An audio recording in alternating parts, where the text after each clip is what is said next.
sai sitti shawwal.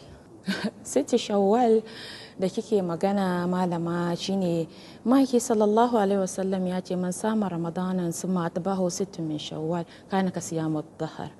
Wanda ya azumin ramadana ya bi shi da sitti shawwal kamar yayi azumi ne a shekara guda.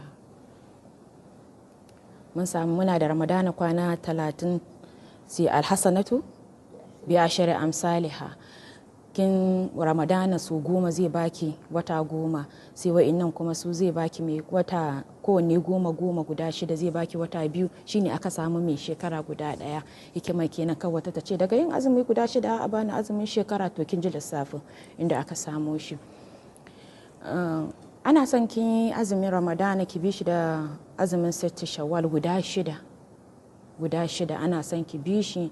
Hikiman yin haka shine da'a ba da ta'a, bautan Allah da biyayya bayan wani bautan Allah. Ana son a nuna miki, kin ga a cikin hikiman idi malama, kin ga kina fitowa idi sai aka ce miki me ki zakatin kamin ki tafi idi ki zakatul fitr. Kin ga bautan a cikin azumi ma akwai sadaka.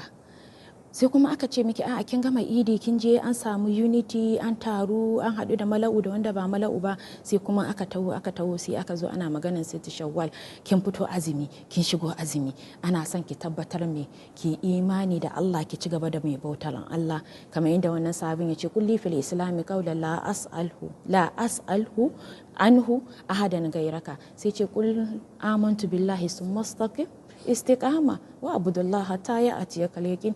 Ana son ki tabbatar da bautan Allah ki bayan abu, shi yasa ake umarni da yin sitti shawwal, kuma ya kamata musulmi ya yi shi domin ya samu wannan ladan.